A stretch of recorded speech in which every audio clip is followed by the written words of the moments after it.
This is our first furniture piece. Now here's what I got. This is the low boy that we built in the Mastering Woodworking series. I think it was the second project or third, something like that. Anyway, and as is typical, camera girl snagged it. But what happened, when I did this, we had done a little Pembroke table for Woodcraft magazine.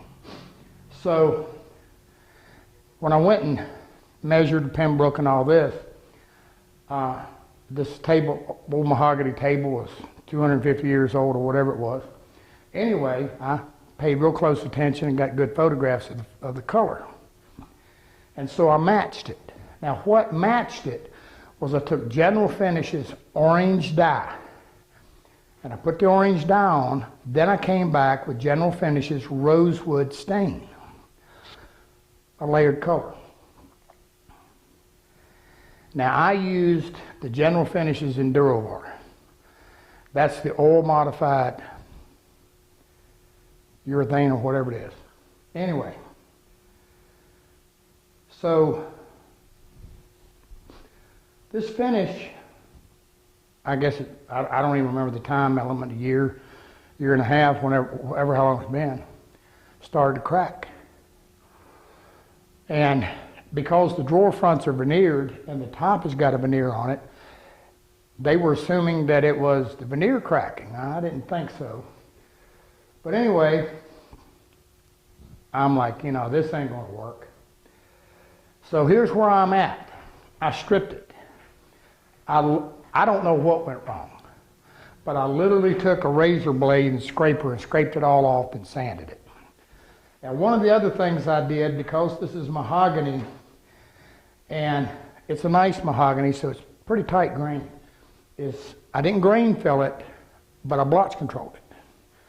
And I used the blotch control just to kind of seal up those pores. Now, we're going to go with a lighter color.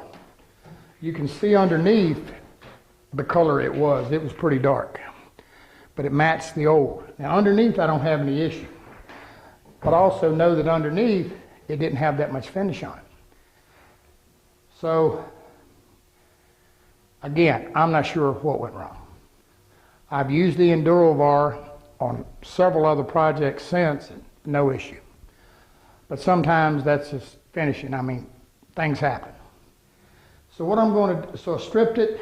Again, it just scraped off. It just flaked off. And so we decided that we want to go with a lighter color. So what I'm going to use on it is the Mohawk. It's called Ultra Penetrating Stain, and this is light walnut. Now I'm going to say this again. This is probably one of the best colors on walnut, and you're going to see us use it. But I also want to tell you something else. This stuff's about 50 bucks a gallon plus the hazmat, so it's not cheap. But I'm also going to tell you this. Make sure when the segment's up on a slatum, which is asphalt UM, ever how you want to say it, make sure you check that out, because we can take that and match this perfectly. But this is an alcohol slash alkyd based dye. I got blotch control on here. I really can't wipe it. The reason is the alcohol stain is too strong for my blotch control. It'll soften it too quickly, but I can spray it.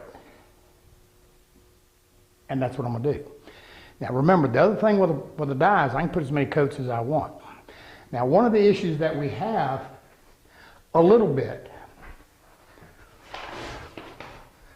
is that the veneer on it, because it's darker.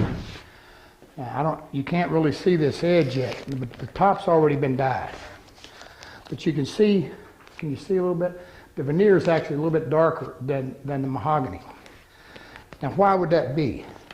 The reason for that is because the mahogany veneer, mahogany darkens as it ages. So the veneer had darkened.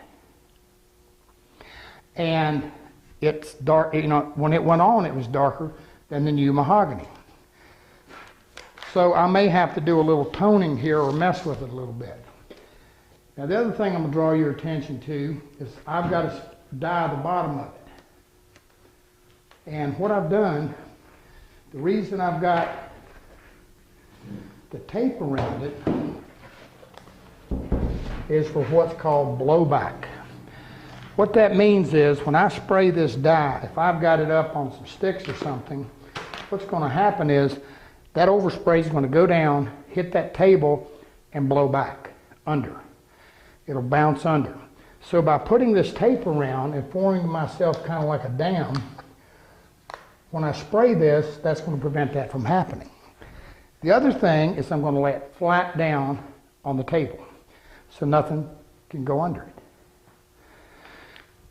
If you don't, what can happen is you flip this thing over, you're going to see the stick lines. Now, painter's pyramids. I love them, use them all the time. However, on this mahogany, this is mahogany veneer over MDF. The little points on them things can leave a mark. And I don't want no mark. I'll use it on the bottom, but I'm going to use a stick on the top surface, and you'll see that. Now the other thing we have out here that I don't have in here yet is I got a little cherry table that I'm going to do. Now let me explain where I'm at here a little bit.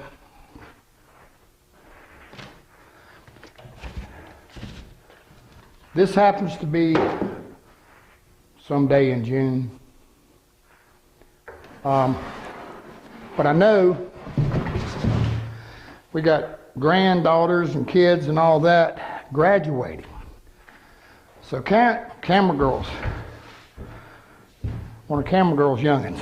Anyway, so my problem is, today is Wednesday, the graduation thing is Saturday.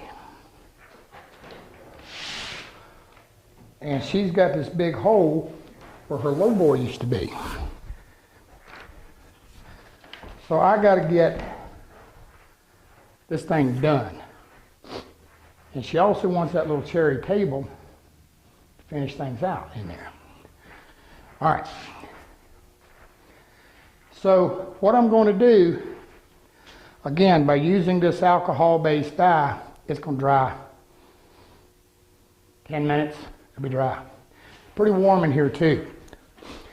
Now the other thing I'm going to be using, and something you've not seen yet, is what's called an air-assisted airless. Can we kind of get a little bit up here, Billy?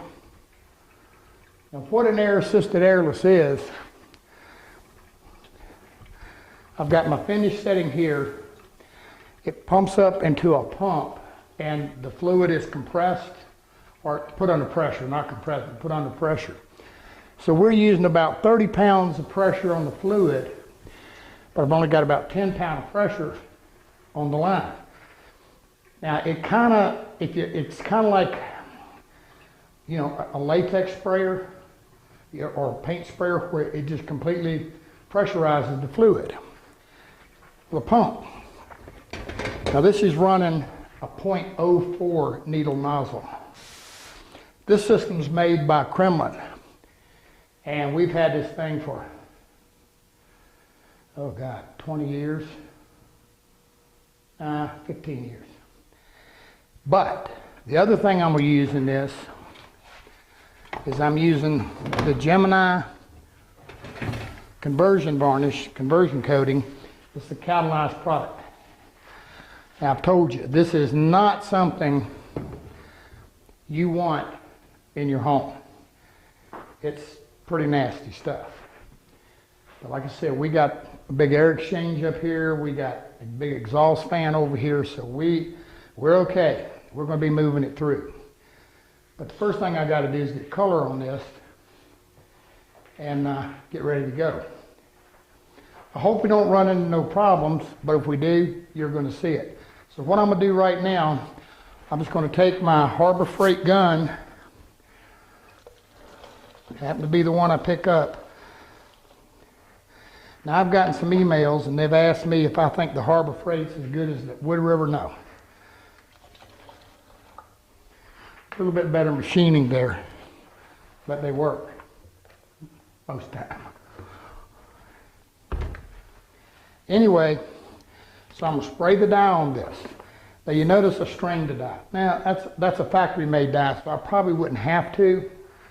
But if you're using a powder dye, whether a Homestead or WD Lockwood or whatever, you want to make sure you strain it. And don't be surprised if you find a little bit of grains of sand when you do. Now there's a reason for that. Some of the pigments are so fine that are used to make a dye that they actually have to attach them to a sand grain of sorts just to be able to have them in a usable form. It's kind of crazy, but always strain your dyes. All right. Let me get my mask on. We're going to start spraying.